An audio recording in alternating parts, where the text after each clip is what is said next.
There is a divine reason why this man just couldn't stick around.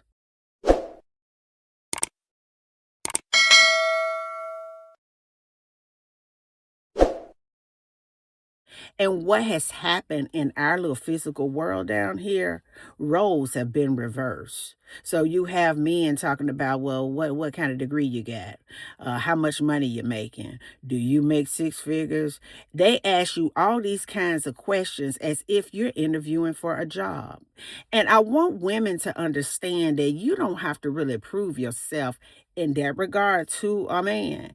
And if you being feminine, expecting for someone to show up, expecting for a man to be masculine, expecting for a man to be emotionally stable, available, and mature, expecting for a man to be able to provide and to protect, expecting for a man to be able to be loyal, kind, and faithful, expecting a man to partner with you to build just empires together. If that's too much for them, then it ain't him.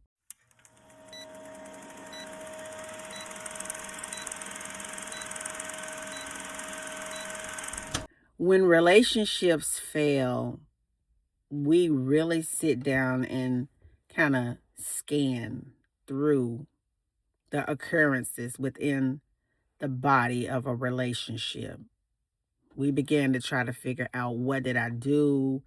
Should I've done more than should I have done more of this, less of that? Was I too needy? Did I show up for real? Was it my image? Especially women, we get to digging and we look for reasons. Oh, I'm not pretty enough. I'm not thin enough. I'm not smart enough.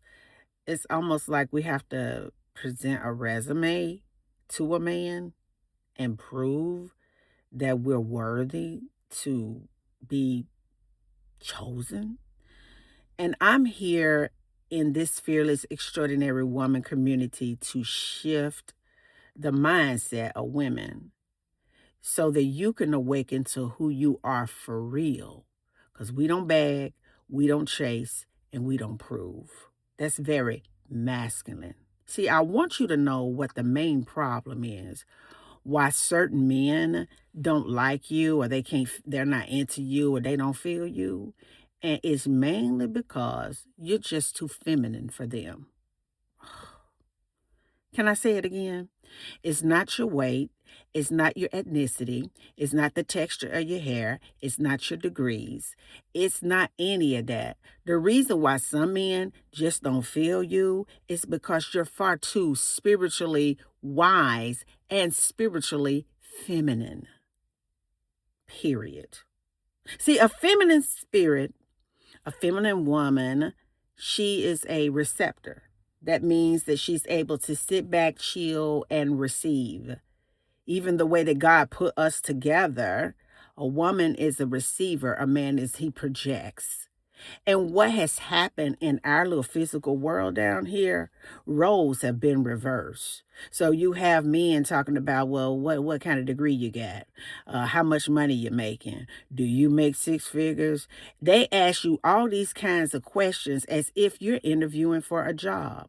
And I want women to understand that you don't have to really prove yourself in that regard to a man. And if you being feminine, expecting for someone to show up, expecting for a man to be masculine, expecting for a man to be emotionally stable, available, and mature, expecting for a man to be able to provide and to protect, expecting for a man to be able to be loyal, kind, and faithful, expecting a man to partner with you to build just empires together. If that's too much for them, then it ain't him.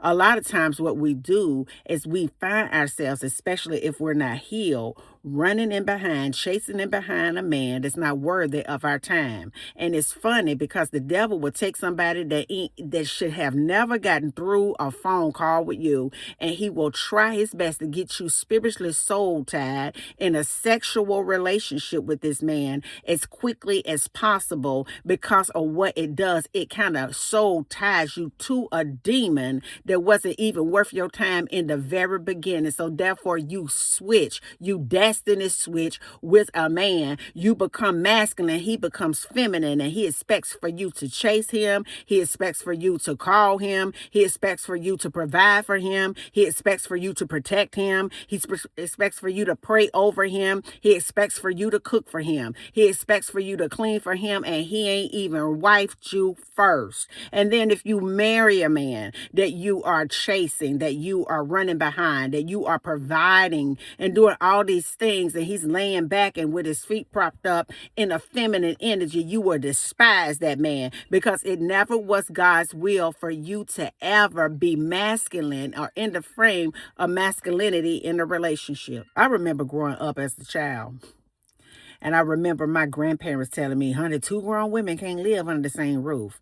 And the problem why it's so much fuss and arguing and cussing in some of y'all's house or some people's houses, if you're living up with a feminine man, that's the reason right there. Because two women will never be able to really be together. God created masculine and feminine to be together. And the reason why some men don't like you, they hate on you, they despise you, they pick at your image, they talk about you and do all these things that they do and try to be low down and dirty towards you, it's because you are naturally designed to be feminine and they are feminine too. Think about it. Because you're fearless, extraordinary, and you are a woman. Have a good day.